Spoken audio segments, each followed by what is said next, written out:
Ouran High School Host Club is an anime that I have to admit I really didn't used to like very much. I watched it for the first time during a period of my life where I was just really going through a lot of stuff and didn't really have the openness or the patience for a show like this. But years later, a friend of mine just kept begging and begging for me to rewatch it and give it another chance. She insisted that if I gave it another try, I would really like it. And similar to how my opinion dramatically changed when I replayed Assassin's Creed Unity, my opinion on Ouran also changed quite a bit. This is now one of my genuinely favorite animes. The premise of this show is so over the top on paper that it really shouldn't work as well as it does. The show revolves around the titular host club of Ouran High School, an elite private school for rich kids and exceptionally brilliant students. The host club is a club made up of rich and handsome boys and can be most easily described as a tease club. The club's main purpose is to create romantic scenarios both with their female demographic and with the other host club members, creating entertainment for even the most niche of audiences. The main character of the show is a kid named Haruhi, who is forced to join the host club when he accidentally breaks a rare and valuable vase that the host club had on standby. Owing quite a lot of yen to pay them back, the host club forces Haruhi to join them in order to pay off his debts. Oh, but what's this? Haruhi is actually a girl who dressed like a boy on her first day. So now the host club has to keep her gender a secret no matter what, as their audience will surely crumble if they discover one of them is a girl. Now I know that this sounds really silly, and it is silly, but this anime is shockingly a lot more heartfelt and smarter than it looks on paper. So today, we're going to reopen the doors of the seemingly abandoned Music Room 3 and discuss why Ouran is smarter than you remember.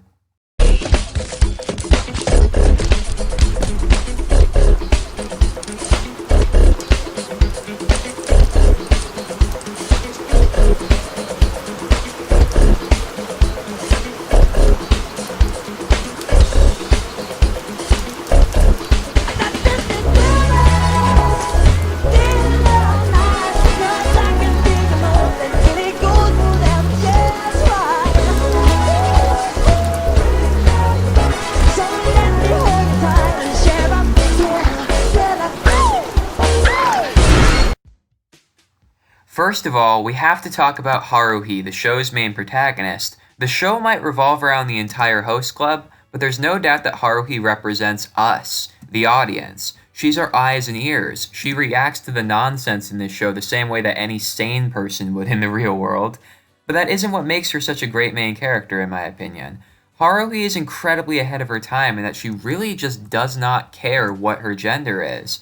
You might be wondering why she didn't correct the host club when they got her gender wrong in the first episode.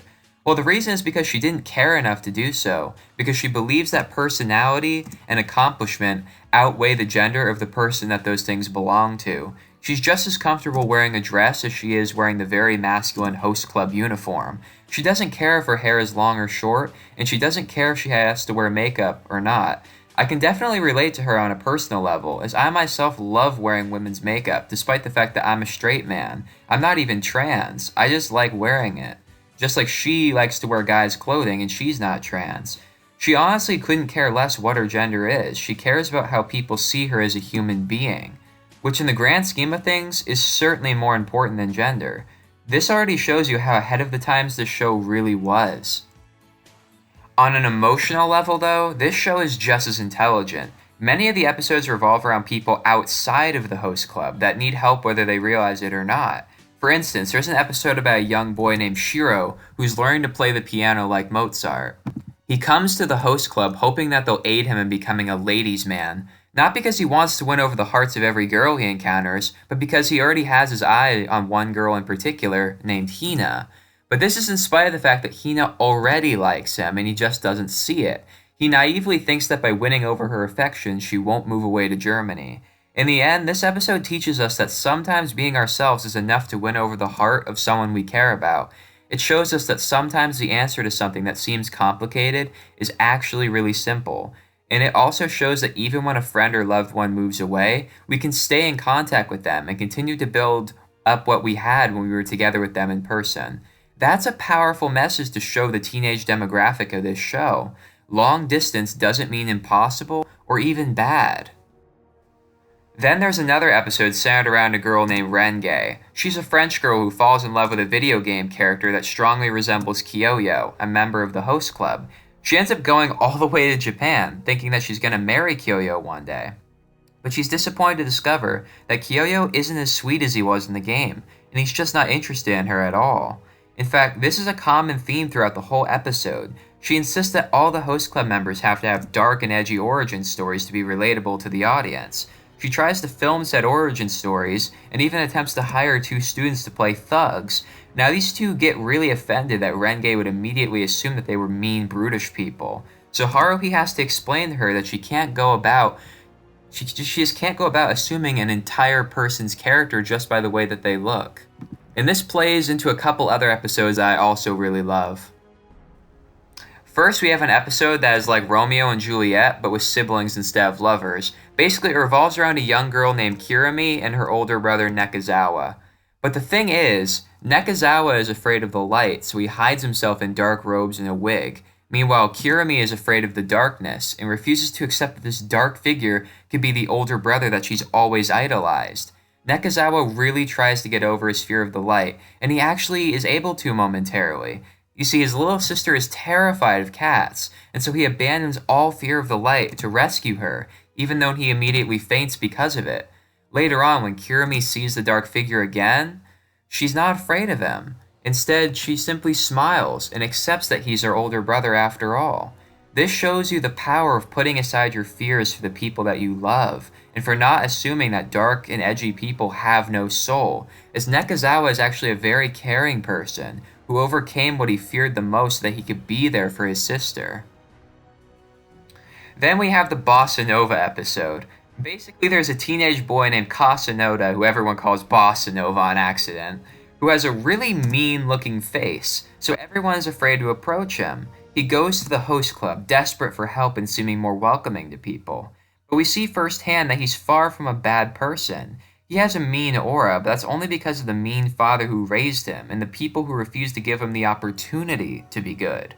So then, by the end of the episode, we learn that Kasanoda actually provided a homeless boy around his age with an umbrella when he was stuck in the rain and was freezing to death. Nobody else was going to help him, but this supposedly mean boy, Kasanoda, was the only one who did help him. He would then go on to offer the boy a job on his household staff, which in turn gave him shelter and the beginning of a new life. The boy, whose name is Tetsuo, has nothing but praise for Kasanoda. He makes sure that Kasanoda knows that even though everybody is wary of him, the entirety of his household staff know that Kasanoda is a good person. And so finally Kasanoda feels good enough as himself. We see that despite the host club trying to give him all sorts of gimmicks to make him seem more appealing, the real Kasanoda is really appealing on his own. But then we have the episodes that do surround the host club members. Nearly every member of the host club gets their own episode to reveal how they got to where they are now. We learn that Mitsukuni, aka Honey Senpai, is part of an illustrious family of fighters, and that despite Honey seeming like nothing more than a simple sweetie, he's also secretly one of the greatest fighters in the whole world. He's such a good fighter that his younger brother actually feels inferior to him. We see in his origin that a lot of pressure was put on Honey to act like someone he wasn't. His family were meant to be taken seriously, so his father tried to force Mitsukuni to be a tough macho guy and to disregard his usual habits. His love of stuffed animals and dessert foods was considered to be a bad thing, so he had to act like someone he wasn't. That is, until Tamaki saw him. He knew that Mitsukuni wasn't being true and encouraged him to act more like himself. He pointed out that Mitsukuni will always be a great fighter, but this tough guy shtick just wasn't the real him. So he convinced Mitsukuni that being himself is more important than fitting a mold that he just wasn't meant to fill.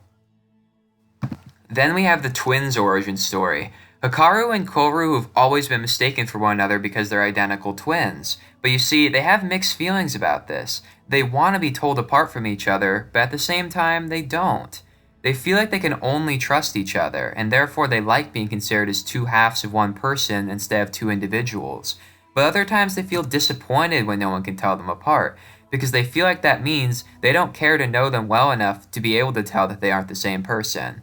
That is, until Tamaki accepts them as who they are. He's able to tell them apart, and while he did do this on a hunch rather than with pure reasoning, his perseverance to accept them as twins and as individuals made them feel adequate in the way that they may have never felt before. Finally, the twins that felt like they couldn't trust anyone but each other realize that they can be just as trusting of each other as they can of anyone else, and that even if people can't tell them apart, that doesn't mean that people can't care enough about them to try to get to know them as people. So then we have Kyoyo. He always seemed like the host club member who has act together the most. The statistician of the host club, you'd think he would be the most well off, but you'd be wrong. The truth is, he's the third son in a family of famous doctors, and therefore he's been taught to believe that he has a glass ceiling that he just isn't meant to go past. This is represented by him painting a picture, believing the world to be the wall the painting is hung on, and the frame holding him back from reaching heights that aren't quote-unquote meant for him. But Tamaki, he knows better. Tamaki challenges Kyoyo's ideas of what the world is meant to be like for him. Tamaki is the opposite of Kyoyo. He's eccentric and far from put together. He annoys Kyoyo so much that he actually yells at Tamaki, which is the first time that he's displayed an emotion that was genuinely his own in public. And so through Tamaki, Kyoyo realizes that no frame is holding him back. He can paint on the wall if he wants to, and that he wasn't destined to forever be in the shadow of other people, that he can leave a mark on the world if he really tries to. This is a very powerful message, as most media presents the middle child as having the most struggles, but this shows you that the youngest can also have a lot of pressure on them to stand out. But now you can see a common theme with this show. Every single one of those characters became who they were meant to become because of Tamaki. Tamaki always comes off as the most irresponsible member of the host club. He's the supposed king of the host club because he founded it, but nobody actually takes him seriously as the leader. But what makes him so tragic is that he's arguably suffered more than any of the other characters, but he's just the most gifted at hiding it. He was a love child, and therefore the world frowned on him as being unworthy of his last name, unworthy to be a successor. His grandmother actively despises him and only offers to pay for his mother's medical expenses if he agrees to leave her forever. This puts him in such a corner as he doesn't want to leave his mom, but he'll feel guilty because he had the opportunity to save her and didn't take it. So he has to leave her behind and stay in Japan, where he hides his sorrow and his pain with over-the-top antics and by putting everyone else before himself, which is what makes the finale just so heartbreaking. We discover that Tamaki is being forced to dissolve the host club and move far away to get married to a mean girl named Eclair who doesn't appreciate him and actively tries to get him away from his friends who he left such a valuable impact on. Haruhi tries to call him and his fiancée just throws his cell phone into the fish tank right in front of him. What makes this episode so depressing, and the one before it, is that earlier on his grandmother called him a filthy child. And normally he would start having these elaborate mental images to express the hurt he's feeling. But this time he just takes it. He basically gets shot but pretends that it doesn't hurt. Seeing him react so calmly to such a nasty insult only makes the scene more heartbreaking. So by the end of everything, when Haruhi admits that she loves the host club now and doesn't want Tamaki to go away, he ditches his obligations in favor of his friends and the girl that he really loves. Haruhi, who previously treated him like a nuisance throughout the show, she's the one who finally realizes that he's a true hero and that he cares more about the host club, its fans, and his friends than anybody. He brought the best out of everybody he interacted with and made some huge personal sacrifices to help the people he loved. And it was so nice to see him get the end reward that we now know he deserved more than we ever could have thought in the beginning. Looks can be deceiving would be a great way to describe this entire show. It appears on paper as though it's a show that doesn't take anything seriously and only appeals to the lowest common denominator. But in fact, Ouran is a very smart and nuanced show for the most part, only being held back by the god's-awful Lobelia episodes. But besides that, you'd be hard-pressed to actually find anything wrong in this show. It has a genius sense of humor, it questions gender norms, and provides great moral lessons to the teenagers and young adults that primarily watch it.